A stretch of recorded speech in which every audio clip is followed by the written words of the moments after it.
কালকে আমরা বসছি সেখানে মেট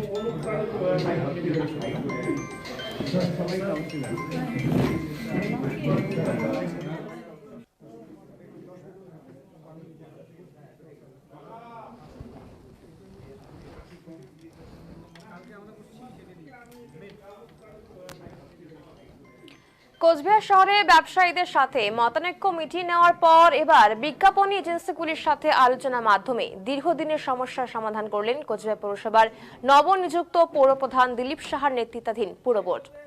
মঙ্গলবার কোচবিহার পৌর ভবনে 15টি বিজ্ঞাপন এজেন্সির সাথে পৌর বোর্ডের আলোচনা সাপেক্ষে মিটে গেল দীর্ঘ প্রায় 3 বছরের এই সমস্যা। 2022 সালে নতুন পুর বোর্ড গঠন হওয়ার পর পৌরপ্রধান হন রবীন্দ্রনাথ ঘোষ। এরপরে তিনি এই পৌরসভার পূর্বতন পৌরপ্রধান ভূষণ সিং এর সাথে হওয়া সমস্ত বিজ্ঞাপন এজেন্সির বিজ্ঞাপনের চুক্তি বাতিল করে দেন এবং বলেন যে এসব চুক্তি অবৈধ। এরপরেই শহরের সমস্ত রকম বিজ্ঞাপন খুলে দেওয়া হয় পৌরসভার পক্ষ থেকে। পৌরসভা থেকে আরো অভিযোগ করা হয় যে বিজ্ঞাপনের জন্য শহরে দৃশ্য দূষণ হচ্ছে, নীল আকাশ পর্যন্ত দেখা যাচ্ছে না শহরে এই বিজ্ঞাপনের হোর্ডিং এর জন্য। এরপর এই হোর্ডিং খোলা নিয়ে বিভিন্ন বিজ্ঞাপন এজেন্সির সাথে কোচবিহার পৌরসভার পৌর প্রধানের বিতর্ক তুঙ্গে ওঠে। একদিকে যেমন পৌরসভার পৌরপ্রধান রবীন্দ্রনাথ ঘোষ দাবি করেছিলেন যে বেআইনিভাবেই হোর্ডিং লাগিয়েছে এই বিজ্ঞাপন এজেন্সি, অন্যদিকে বিভিন্ন বিজ্ঞাপন এজেন্সির পক্ষ থেকে দাবি করা হয় যে অনৈতিকভাবে খুলে দেওয়া হয়েছে তাতে হোর্ডিং। এরপর সংশ্লিষ্ট এই বিষয় নিয়ে উচ্চ আদালতে মামলা করে বিভিন্ন বিজ্ঞাপনী সংস্থা। এই পৌরসভা এবং বিজ্ঞাপন এজেন্সির দ্বন্দ্বে যেমন কোচবিহার পৌরসভার একটা বড় আয়ের রাস্তা বন্ধ হয়ে গিয়েছিল, ঠিক একইভাবে নিজেদের বিজ্ঞাপনী ব্যবসার ক্ষেত্রে বিপর্যয়ের মুখে পড়তে হয়েছিল বিভিন্ন বিজ্ঞাপনী এজেন্সিগুলিকে। আর এই প্রেক্ষাপটে দাঁড়িয়ে কোচবিহার পৌরসভার নবনিযুক্ত পৌরপ্রধানের নেতৃত্বাধীন পুর বোর্ডের এদিন এই উদ্যোগকে সাধুবাদ জানিয়েছেন বিভিন্ন বিজ্ঞাপনী এজেন্সির কর্তারা।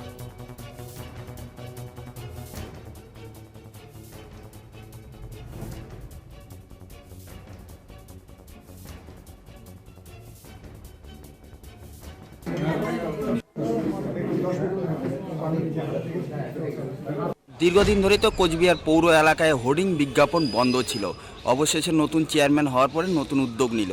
কি কথা হলো আপনাদের সাথে, কি সমস্যা শুরু হলো? সব থেকে প্রথম ব্যাপার হলো যে এটা অনেক দিন ধরে এটা ছিল। আমি তো সাধুবাদ দিই আমাদের এই চেয়ারম্যানকে, নিয়ে এসে ব্যাপারটা একটা সুষ্ঠু সমাধান করেছে। আমরা সবাই খুব খুশি এবং যে রেটটা ছিল ওনারাও বুঝতে পারছিল যে এতদিন ধরে এতদিন যুদ্ধ চললো, এতদিন শহরটাও খুব জঞ্জালময় হয়েছিল, বিজ্ঞাপনগুলো ঠিক করে চলছিল না, নোংরা হয়েছিল, সেগুলো সব আমরা এখন ওই দিন ধরে সরকারকে সলভ করছি এবং উনি খুব ভালো নতুন করে রেট করে দিয়েছে, যেগুলো আমরা আমাদের একটু বেশি হলো কিন্তু স্টিল সেটা হলেও আমার মনে হয় এখন এটা সুষ্ঠুভাবে কাজটা চলছে। কোচবিহারের অ্যাড এজেন্সি এছাড়াও সারা ওয়েস্ট বেঙ্গলের বিভিন্ন জেলার অ্যাড এজেন্সিরা মিলে আজকে একটা আলোচনা সভা হলো।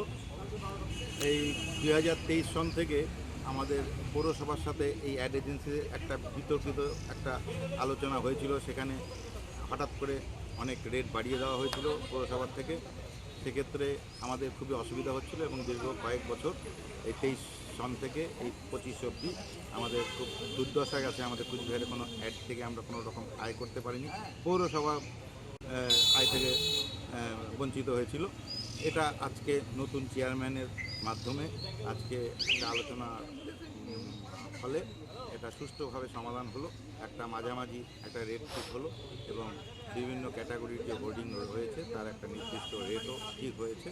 এই মুহূর্তে আমার কাছে রেটটা নেই, তবে আমরা স্যাটিসফাইড এই আলোচনায়। আগে কি রকম রেট ছিল আর বর্তমানে কি রকম রেট দিল আর কি? আগে আমরা একটা 20-10 একটা স্ট্যান্ডার্ড সাইজ আছে হোর্ডিং, সেই হোর্ডিংয়ের অনুযায়ী আমাদের আগে 23-এর আগে আমাদের যেটা রেট ছিল সেটা হচ্ছে 10,000 টাকা পড়তো আর কি একটা হোর্ডিং প্রতি বছরের জন্য 360 দিনের জন্য। সেটা হঠাৎ করে সেটা 40,000 করে দিয়েছিল, হ্যাঁ 3 গুণ 4 গুণ বাড়িয়েছিল। সেটা এখন 15,000-তে সেটেল হলো। 3 বছরের প্রবলেমটা এমন একটা জায়গায় চলে গেছিলো, দ্বন্দ্বটা এজেন্সিদের সাথে কর্তৃপক্ষের, তাতে দুপক্ষই লস হচ্ছিল। কর্তৃপক্ষের ট্যাক্স পাচ্ছিল না, রেভিনিউ আসছিল মিউনিসিপ্যালিটি, আর আমরা কেউ ব্যবসা করতে পারছিলাম না। কারণটা একটা অ্যাবসার্ড রেট ছিল, অবাস্তব রেট, যেটা সারা ভূভারতে আমাদের জানা নেই। সারা ওয়েস্ট বেঙ্গল না, শুধু ভূভারতেও এরকম আছে কিনা আমার জানা নেই। বর্তমান পৌরসভার সিদ্ধান্তে আপনারা খুশি? যেটা আলোচনা হলো, আলোচনা সবাই মিলে, জেলা সভাপতি ছিলেন, কাউন্সিলর সবাই ছিলেন, এখানে চেয়ারম্যান সাহেব ছিলেন, এক্সিকিউটিভ অফিসার ছিলেন, আলোচনা খুব ফ্রুটফুল হয়েছে এবং খুব স্যাটিসফ্যাক্টরি আলোচনা হয়েছে এবং রেটটা যেটা হয়েছে এটা টু সাম এক্সটেন্ট প্র্যাকটিক্যাল, যেটা আমরা কাজ করতে পারবো। কি নাম ট্যাক্স দিয়ে আমরা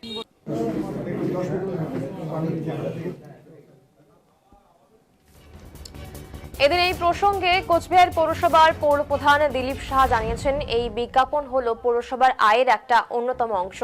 দীর্ঘদিন ধরে জটিলতার কারণের জন্য এই বিজ্ঞাপন বন্ধ ছিল। এদিন 15টি বিজ্ঞাপনে এজেন্সিকে ডাকা হয়েছিল এই আলোচনা এবং তাদের সাথে আলোচনা করা হয়। দুই পক্ষের সহমতের ভিত্তিতে আগামী দিন থেকে বিজ্ঞাপন চালু হচ্ছে কোচবিহার শহরে। এই বিজ্ঞাপন অন্যতম আয়ের উৎস এবং পৌরসভার আয় থেকে শহরের নাগরিকদের বেশ কিছু সমস্যার সমাধান করা সম্ভব হবে। বিজ্ঞাপন এজেন্সিদের সাথে আলোচনা করার পর যেমন পৌরসভা সন্তুষ্ট, তেমনি তারাও সন্তুষ্ট। আগামী 15 দিনের মধ্যে বিজ্ঞাপনের কাজ শুরু হবে বলে জানিয়েছেন পৌরপ্রধান। কালকে আমরা বসছি যে বিজ্ঞাপন, সেই বিজ্ঞাপন হচ্ছে আয়ের একটা অন্যতম উৎস। দীর্ঘদিন ধরে জটিলতার কারণের জন্য এই বিজ্ঞাপনটা বন্ধ ছিল। আমরা বিজ্ঞাপন এজেন্সি 15টি বিজ্ঞাপন এজেন্সিকে আমরা ডেকেছিলাম, তাদের সঙ্গে আলোচনার ভিত্তিতে তারা একটা বক্তব্য রেখেছেন, আমরা একটা বক্তব্য রেখেছি। পৌরসভার কোনো আয়ের ক্ষতি না করে এবং তারাও যাতে সঠিকভাবে সেটা লাগাতে পারেন, দুই পক্ষের সহমতের ভিত্তিতে আমরা আগামী দিনে কোচবিহার পৌরসভায় বিজ্ঞাপনটা চালু করছি। কারণ বিজ্ঞাপনের আয় হচ্ছে পৌরসভার আয়ের একটা অন্যতম উৎস। এর মাধ্যমে যে সমস্যাগুলো, নাগরিকদের যে সমস্যাগুলো আছে, সেই সমস্যাগুলোর কিছুটা হলেও সমাধান করা যাবে। আমরা মোটামুটি ইউনিপোল এবং গ্যান্ট্রি এটার ক্ষেত্রে 70,000 টাকা ফিক্সড, 360 দিনের জন্য 70,000 টাকা নির্ধারণ করেছি।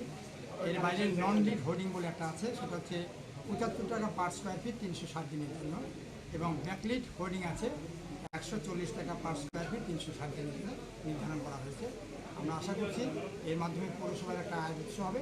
এর মাধ্যমে কোচবিহার শহরে যে বিভিন্ন ধরনের সমস্যা রয়েছে, সমস্যা কিছুটা হলেও আমরা তার সমাধান করতে পারবো।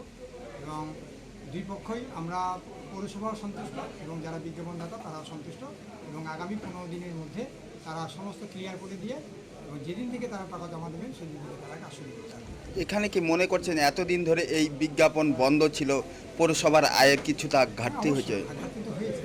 পৌরসভায় এত সমস্যা আছে, পৌরসভার নিজস্ব ফান্ডের অভাব আছে, তার জন্য কাজ করতে পারছে না। সেক্ষেত্রে আমাদের সুরা হবে, অনেকটা সুরা হবে। এই যে পৌরপতি হবার পরেই প্রথমে ব্যবসায়ীদের সাথে বিতর্কের অবসান, এরপর বিজ্ঞাপনের যে হোর্ডিং সেটাও সফল হলো, এরপরে কি টার্গেট রয়েছে আপনার? এরপর আমরা বসি আগামীকাল পরশু 2 দিন আমরা সমস্ত যেটা প্রশাসনের ভেতরে যেগুলো আছে, আমরা লাইসেন্স থেকে শুরু করে পার্কিং লাইসেন্স সমস্ত ডিপার্টমেন্টকে নিয়ে সেকশন নিয়ে কী করবো যাতে এই আহ্বান করা যায় সে ব্যাপারে বলতে হবে।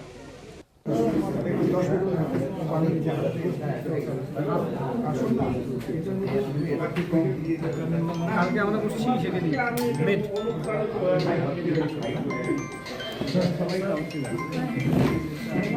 সমস্যা হচ্ছে, সেগুলোতে যদি আপনারা কিছু করতে চান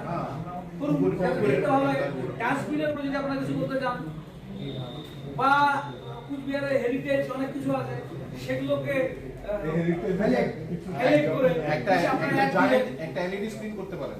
আমাদের সব থেকে ইম্পর্টেন্ট, আমাদের যতগুলো বড় বড় স্ট্যাচু আছে বিভিন্ন মনীষীদের, এই স্ট্যাচুগুলো আপনারা যদি ডেকোরেট করে নিতে চান, আপনি আপনার মতো করে সাজান। যেমন এই যে রেলগুমটি থেকে আসতে যত লোক পুরানো ওই পাশ থেকে আসাম থেকে আসবে, রেলগুমটিতে পেট্রোল পাম্পে ওখানে মাস্টারদা সূর্য সেন আছে, দারুণ পজিশন, করুন ওখানে কিছু